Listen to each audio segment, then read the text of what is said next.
Assalamu alaikum and welcome to Perspective. The Prime Minister said that Pakistan is ready for talks with India provided that it gives a roadmap to restore Kashmir's status.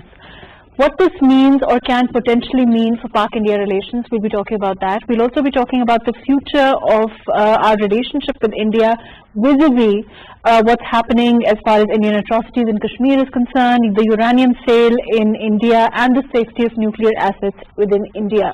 With a view to that, we have a report that we'd like you to see. Can we go to that?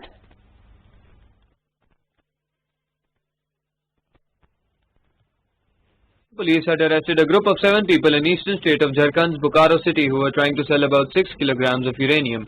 This was the second incident of attempted illicit uranium sale in India in 30 days.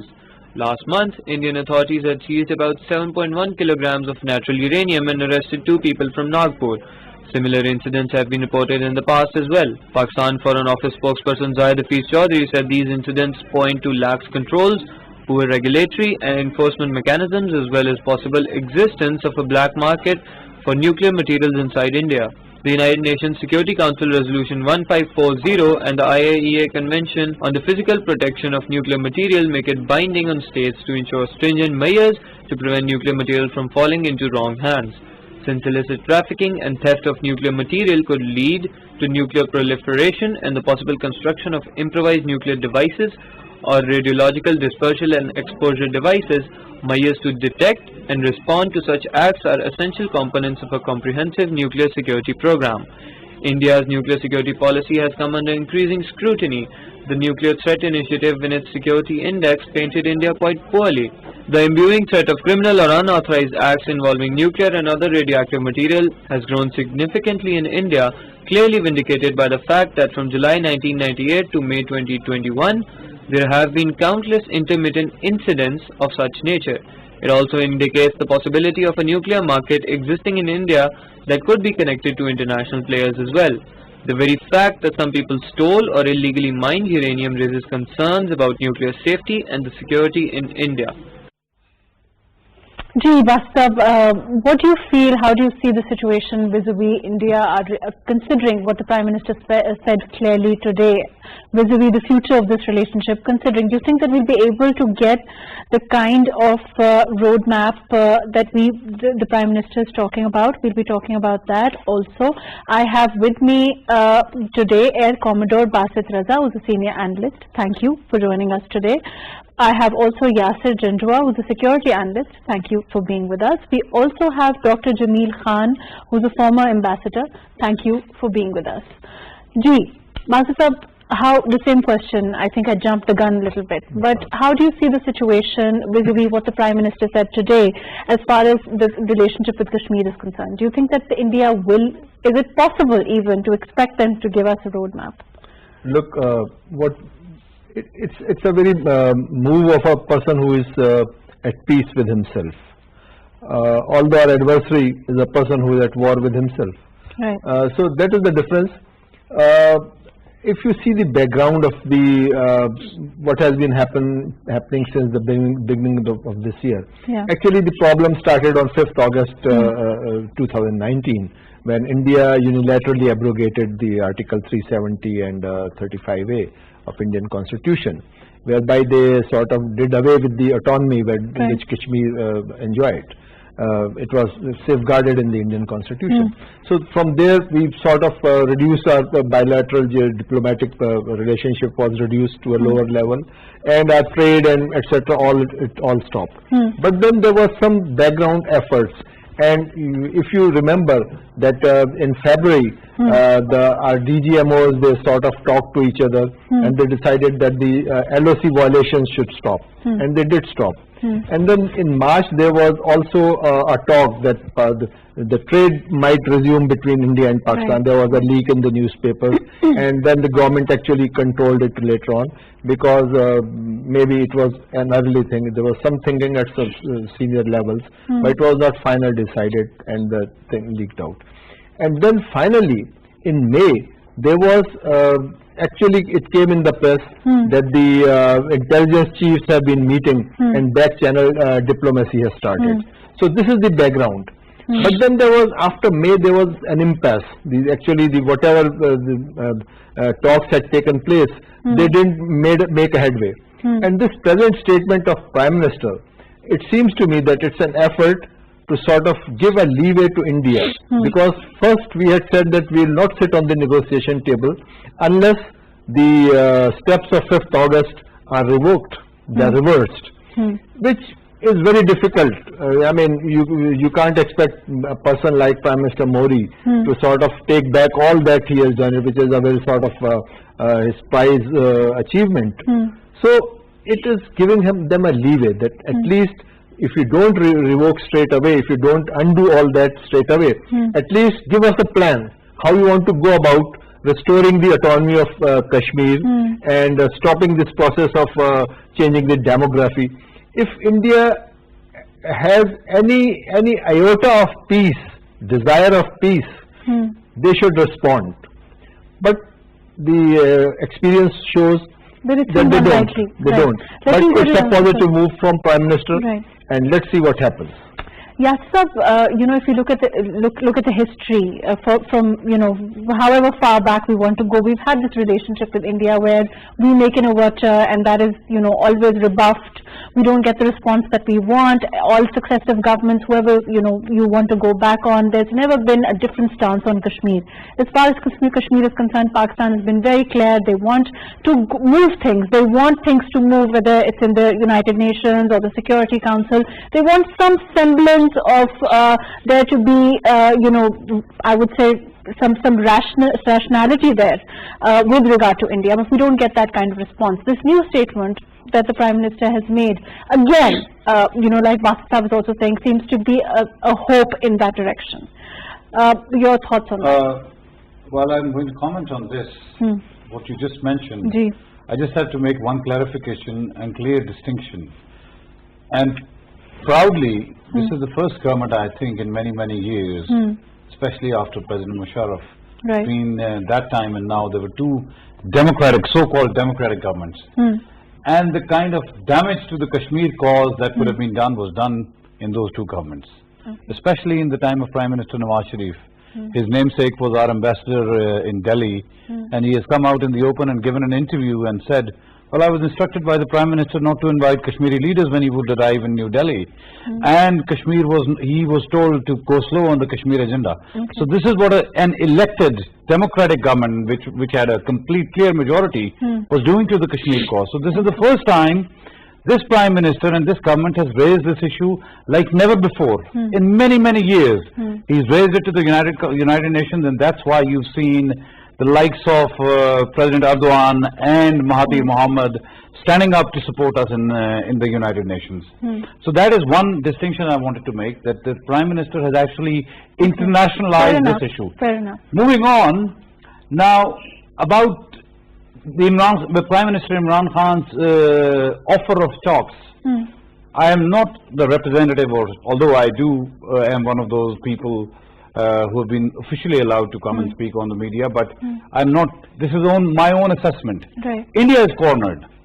What the Basit was saying, that back in February, when the DGMOs went to talk to each other on the hotline, that was at Indian request as well. So we were not the ones, because now Indians are cornered. See their state of economy, see the response to COVID and the situation with COVID. So India is in a tight spot. Last year, what happened with them, with China, so they were seeing they can't they thought they could probably engage Pakistan and China, but they are now seeing results that that's not possible. For us, the low-hanging fruits are quite important. And revocation or restoration of the pre-2019 status of Kashmir is the first low-hanging fruit that can at least build some bridges between the two countries. So you think, because Kashmir is at the core of the relationship. So you think that the kind of scenario that you've just told us about, the fact that India is at this time cornered, may give us an advantage towards them, perhaps perhaps taking a step in this direction? It is going to be an advantage, because India is in a tight situation right now, from all sides. So India has lost its ground in Afghanistan as well. So we are gaining ground there as well. So now it is for India to realize that they cannot exist Well, I've been saying it, and even the Indian scholars like Praveen Soni, he himself says that the only option for India is trilateral cooperation. India, Pakistan, China cooperating rather than becoming adversaries. As of now, we are adversaries because Narendra Modi is a fascist government. He is doing everything, or he has done everything in the past to appease the Hindus and marginalize the Muslims and other minorities. So, in this situation, if Pakistan has offered, this has come as a result of back channel diplomacy. Maybe the Indians want us to say, all right, if you bring us this thing on table, we'll probably accept it. Because if they said it, okay, we are ready to talk about it and we'll revoke it ourselves or restore the position of Kashmir, it's bad for Narendra Modi in his own home ground as well. So he doesn't want to lose that. So maybe this is an effort by them, okay, we are willing to do this, but the initiation should come from the Pakistani Prime Minister. Maybe this can lead to a very positive development because Kashmir being the core issue and this thing revoked or restored to the pre-2019 position is going to give us a good mileage on the Kashmir cause. Right. Okay. Let me come back to you. Jameel Saab, how do you see this? Do you agree? You think that this might give us an advantage? You think that because India is cornered, like Yasir Saab is saying, they might be propelled to give us a kind of roadmap. They might be able to perhaps take a step in the right direction. What are your thoughts? I think if we just look at the whole scenario in the context of the global politics, what way is it being reset? And more importantly, the US change policy, the foreign policy, which is being readjusted in this region in particular and around the globe in general after the assumption of the power by Joe Biden.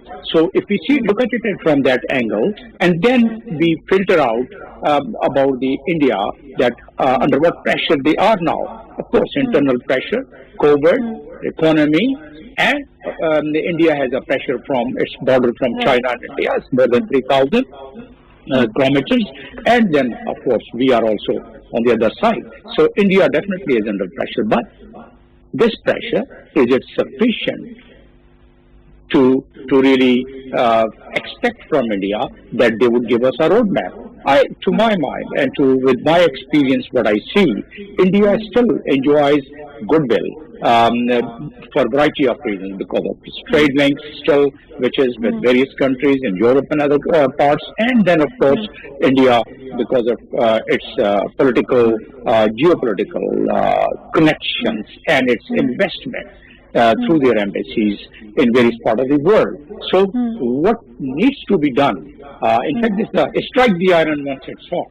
I guess the Prime Minister has taken a right decision and readjusted his previous assessment, previous statement, and that now we are expecting that. But this kind of a roadblock, first of all, I feel that under the circumstances, both the reset by the United States in this region and their interest, whether there should be a peace between the two nuclear countries or not, to my mind, the big powers like United States, China, and Russia, all of them would like the true nuclear power should reduce its friction. And the only way that this friction could be reduced, because if this friction goes on, it will create a spark, and the spark would not be useful for the entire globe, entire world. As we know, the repercussions if anything happens between the two countries.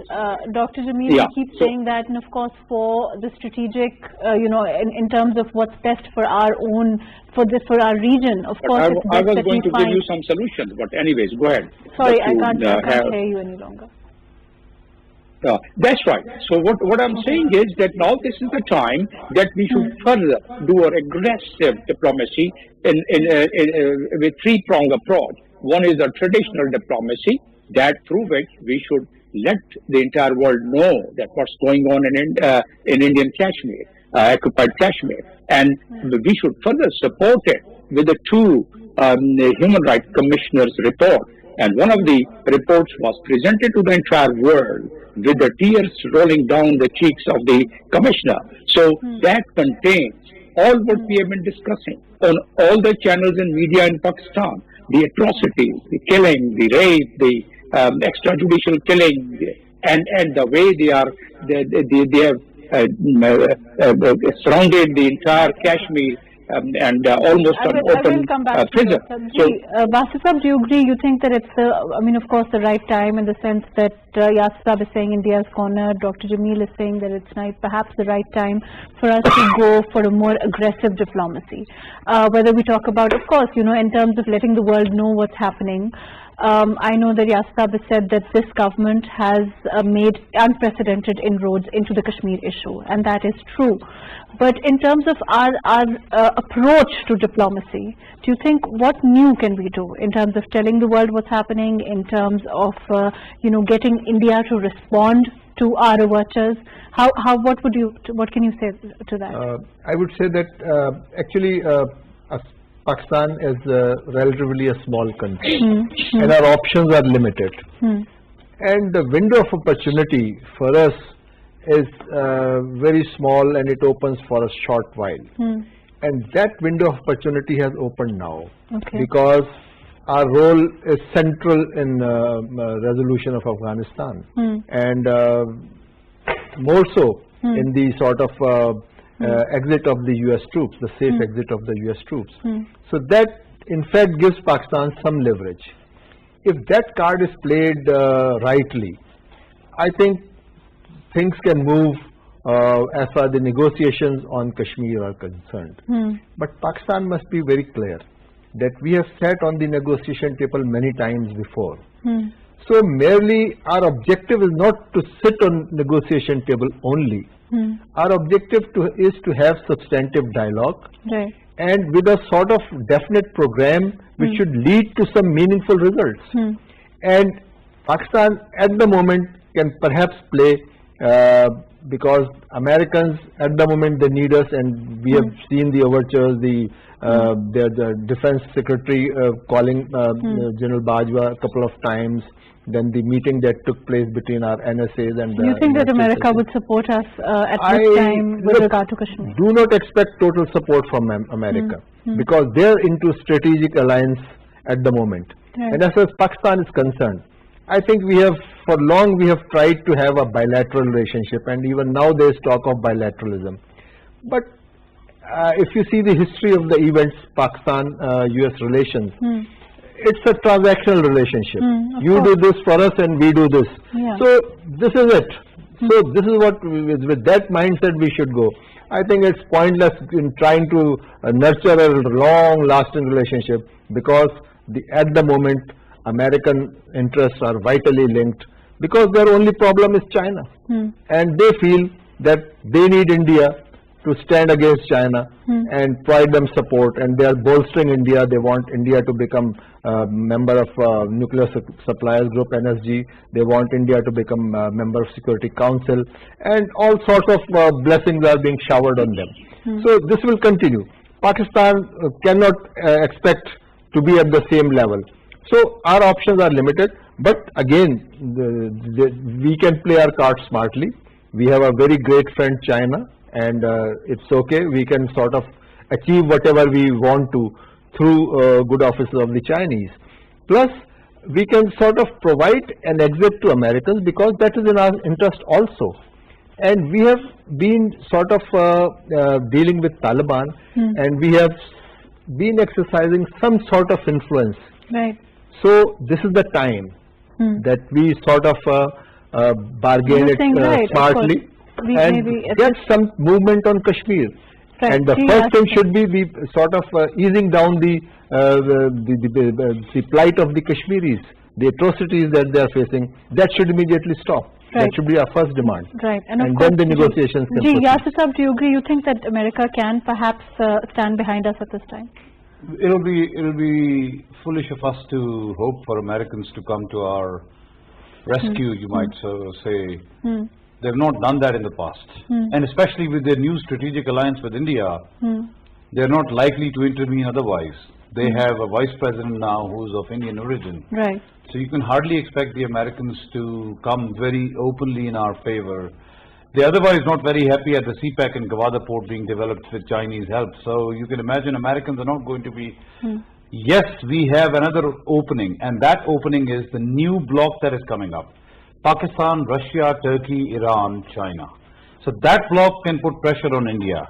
And Pakistan can exert, and what I'm hearing, if that's true, in the next few months maybe, if the Russian President Vladimir Putin comes to Pakistan, that will be the death of Indian diplomacy. That will be a death to Indian diplomacy, because for many, many years, for last 5-6 decades, India has occupied Russian corridor, and now they've also gone into the, they've also gone into the US lab. So having said that, if Pakistan and Russia can mend the fences, so you can imagine what is going to happen to India-Russia relationships.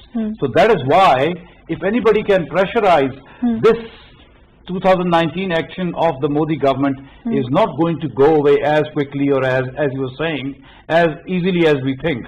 There is going to be trilateral, multilateral diplomacy that is required.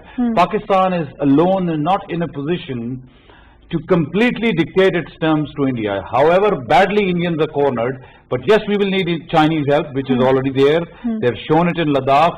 And now with Russian overtures, with them turning themselves towards Pakistan, because, and why, Russia is seeing the perfect opportunity. The Americans are leaving, there's a void in Afghanistan, and they can fill that void by their presence through Pakistani help. And they are willing to mend their fences with Pakistan, which we had misgivings about each other. Why not?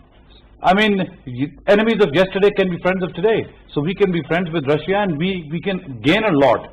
So this is where I think... So you're saying forget the US, don't count on US support, try and perhaps garner Russia's relationship with Pakistan, and try to use that Russia and China. for Kashmir. Russia and China. Yeah. Dr. Jameel, do you agree? You think that perhaps, it's perhaps more feasible, perhaps more, we can expect more from Russia if we can perhaps have a better relationship with them. Russian president can come to Pakistan, which is what Yasir Saab is talking about. You think that can have a significant impact on our narrative on Kashmir? Well, one thing I would like to underscore, that Russia and China already are collaborating with each other so far as this bloc is concerned.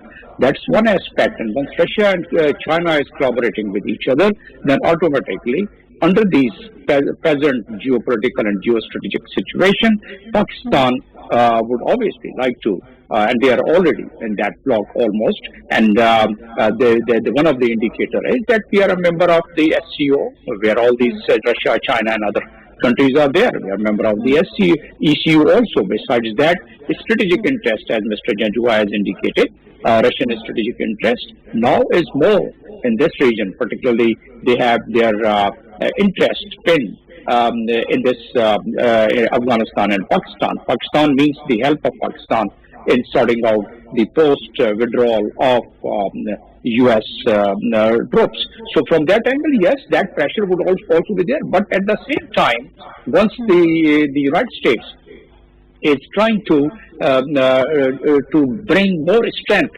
to India, and with the strategic agreement, defense agreement, and we all understand that Indians have already for the first time have given their logistic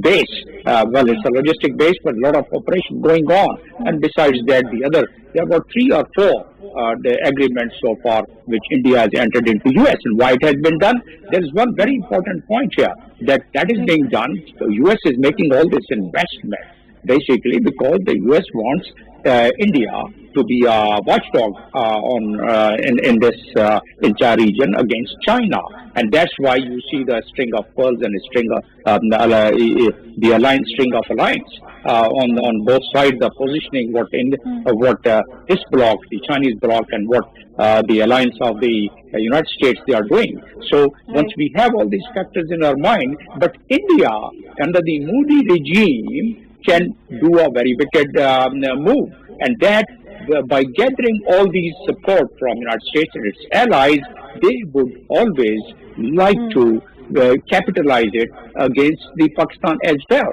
So that is where our efforts at the multilateral level, as has been discussed earlier. Multilateral level would be better. And why you saw the report also, what about the sale of uranium and the fact that it can, the effect on the nuclear threat it might pose for India?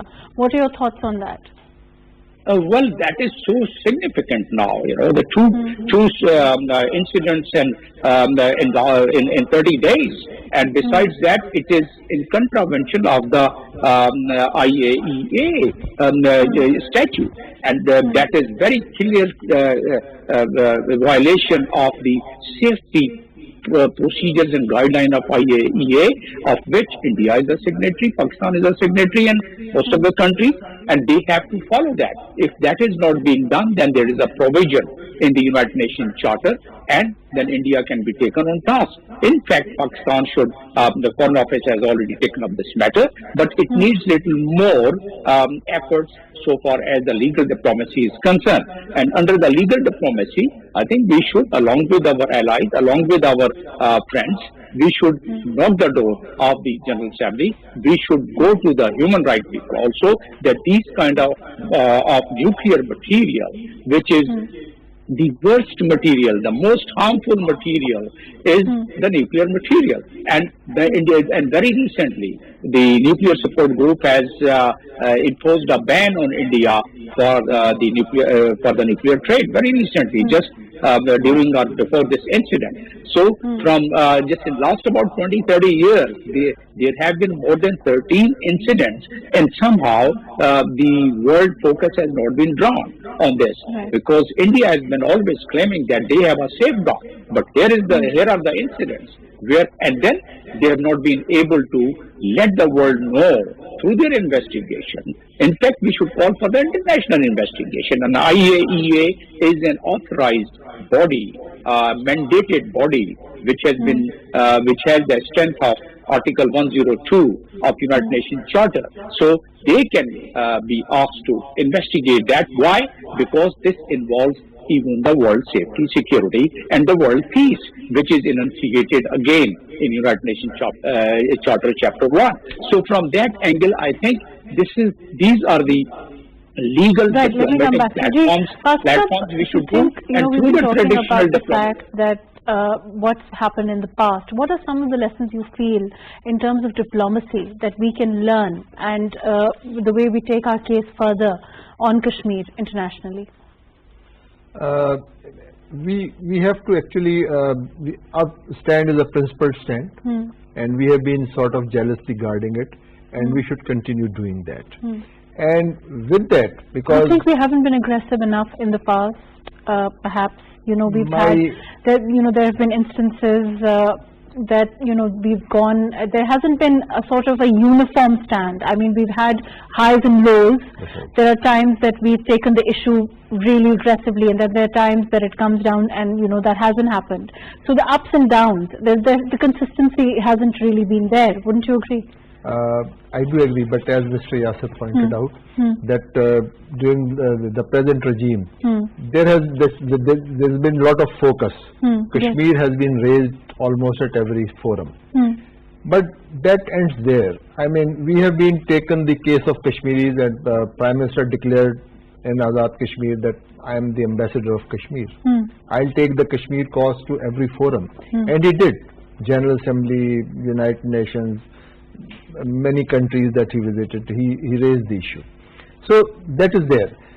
But I think this is only one part.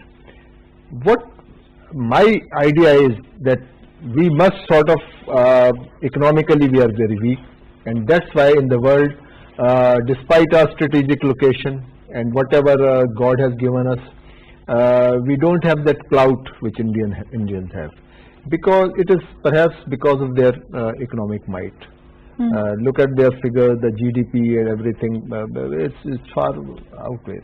So Pakistan, there is no immediate solution. This has been hanging since last 73 years. It will continue for many more.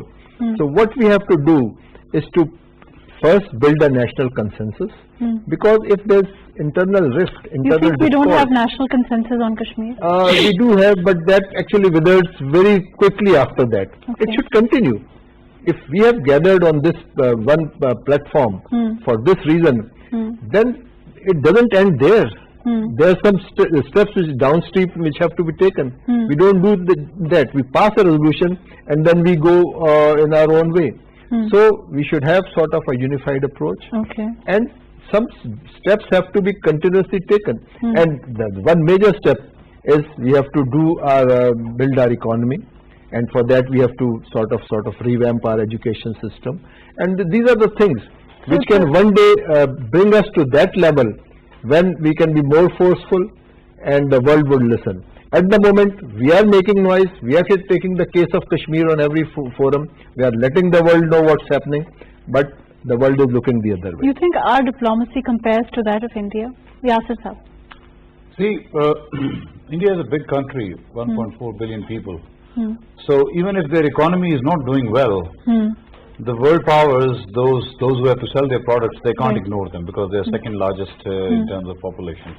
However, a little disagreement with Basit Sahab. Today, as we speak, Pakistan's GDP growth rate is 3.9% or 3.94%, and India is -7%. Through this COVID times, Pakistani textiles exports and all other exports have been increasing. And India has been going down. Indian factories have been shut down because of COVID. They've not handled it properly. However, I'm not going to sit here and say that, okay, the Indian importance is going to finish because there are large markets. Per se, there's a huge market. However, now the thing is, the way they are doing the things at home, for last many months, they have not been able to handle the protest of the Indian farmers. So their handling of the issues has not been right. And this is what is taking India down. So Modi is actually nailing Indian coffin himself by doing things which are not in the Indian interest.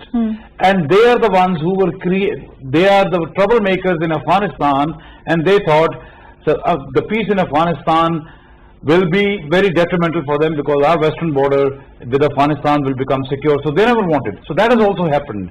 Similarly, China. So what I'm trying to say is, when you say our diplomacy comparing to their diplomacy, we unfortunately, and he rightly said, we both live on different planets because we are a much smaller economy. However, our geostrategic presence in this region is very important.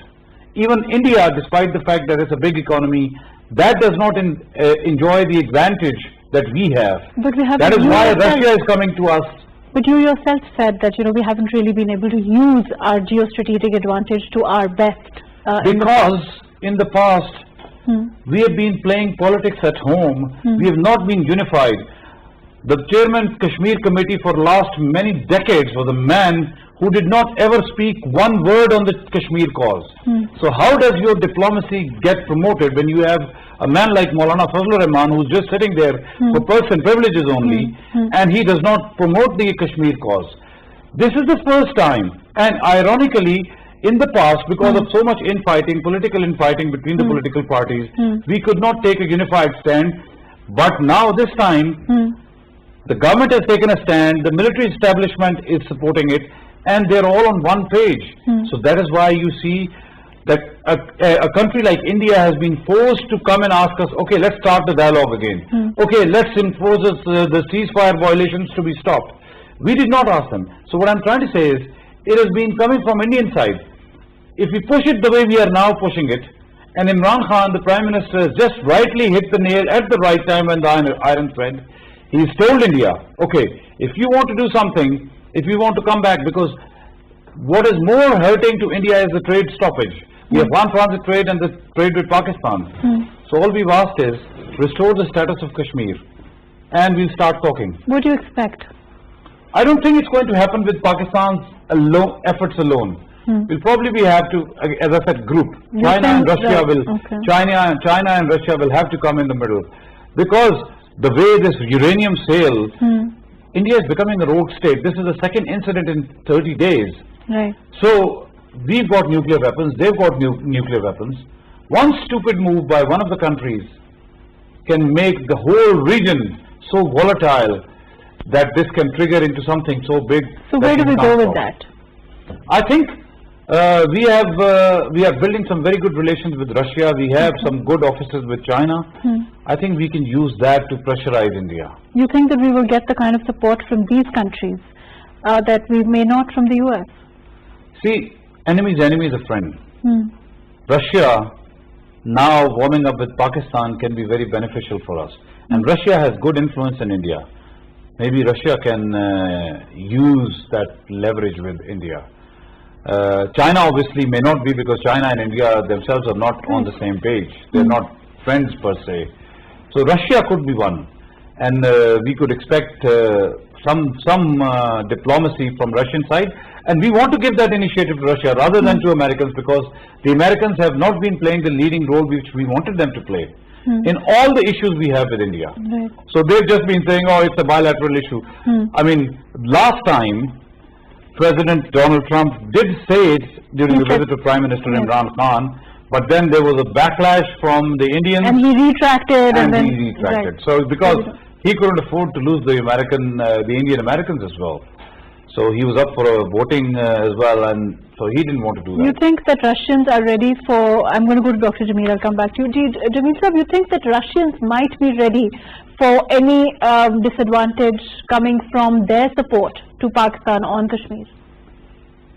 No, Russians now, they are a very big player in this entire region now. See what influence they have in the Middle East now, particularly the Gulf countries, and with regard to Syria, and with regard to their influence in that entire neighboring country, including Israel. So Russia for the first time has stepped into the Mediterranean Sea after 25 years. They have their the warships as well.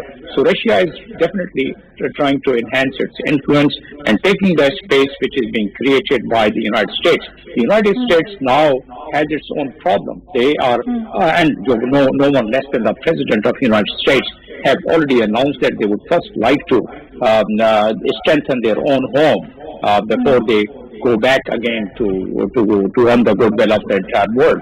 So from that angle, this is the right time that yes, we can muster the support. But diplomacy, what it is basically the continuous efforts, and the continuity and consistency in diplomacy is very important. As was being discussed, Kashmir problem, the way it has been projected this time, in fact last 70 years it has not been projected in this manner, but only from that angle, and that is a public diplomacy. We have to concurrently take it up. Parallelly, we have to take it up through the traditional diplomacy and through the legal diplomacy. And you think we suffered, would you agree, Basit Saab and Yasir Saab both agree that there has been absence of national consensus, there hasn't, we've had a lot of issues at our own home ground, we haven't been able to reach, we haven't had that kind of support in our own country for us to be able to take this issue further. You agree? Well, that was very unfortunate part that some of the leaders of our country, because of their own perhaps individual interest, they started compromising on a very vital foreign policy of the cornerstone of our foreign policy, that is the Kashmir. So from that angle, yes, that was an unfortunate part, but we have to move on. Now that the momentum has been generated, so this momentum should not be to go slow. Now basically, what do you expect? We've been talking about that, but what do you personally expect from this statement of Imran Khan? What do you expect India to do? Well, India, what we are discussing here is a multilateral pressure on India, and we have to do the multi-layered and multilateral diplomacy also, along with our friends, as has been indicated earlier. So, India, to my mind, under these circumstances and under the reset by the United States in this region, India might as well give us the roadmap sooner than later, and that roadmap, Pakistan at that time, I would rather suggest, and I will do it in writing also, that once that happens, we should try our best that we should have the guarantors P5 countries. Dr. When Articles 370A, 35A were abrogated, the way that things, all of what has been happening after the articles were abrogated within Kashmir, it seems that changing the demographic, all of that, certainly seems to have been a very thought-out plan. It's not something that happened randomly. What do we expect from Modi? What do we expect from RSS profiled government of BJP? So Modi, who has been RSS member from the age 14, this is what we were expecting. We should have prevented it much in advance.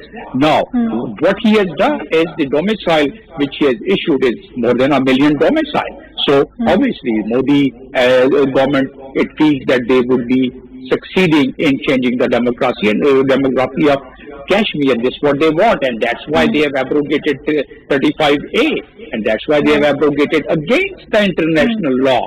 They have abrogated 370. And once I'm saying against the international law is very clear, and the Security Council resolution 47 is very clear that they cannot they cannot change the status quo, and whatever is to be decided, it is to be decided from the federal side. So they have already broken the international law, but the fact of the matter is, has the world been made to realize that international law is being broken and it should be taken cognizance. And as we were discussing here in this panel, that can only happen once we have the strength of our friends together, and of course those countries who have the interest in this region. And let me tell you, the entire world has the interest in this region, and particularly in these two countries, India and Pakistan. We don't realize, but wherever I have been, I have worked for United Nations also for over 9 years as a country head in various countries. So I understand how chilling it is once they realize that if any nuclear flashpoint in any part of the world it happens, and in this case 2 countries just sitting eyeball to eyeball on this issue of Kashmir, and if it is not resolved, this is a flashpoint, which Prime Minister has already said it. So from that angle, you know what happens? If anything of this kind happens, then the fireball, it goes about more than 55 kilometers in the air, and within seven days, the entire world is affected by the radioactive particle. So world is quite cognizant about this fact, and since they are cognizant, so they are the stakeholders, and since they are the stakeholder, then Pakistan should really gather the strength of all the stakeholders, because they all would be Thank you so much for being with us. Thank you for joining us, Dr. Jameel Khan. Thank you for being with us. Air Commodore Basit Raza, thank you for joining us today. Yasir Janjua, thank you for being with us today. What happens vis-a-vis Kashmir, of course, will matter as far as our consistency will matter. Our continued support to the Kashmiri cause will matter. Of course, this government has shown an unprecedented enthusiasm. Unprecedented steps have been taken in the right direction. We've seen the Prime Minister openly tell India that perhaps corner India at this time, and perhaps it's the right time for the kind of reaction that we would probably want from India. Let's hope that we can get that. Let's hope that sanity will prevail across the border instead of the kind of extremism and the irrational approach that we've seen in the past.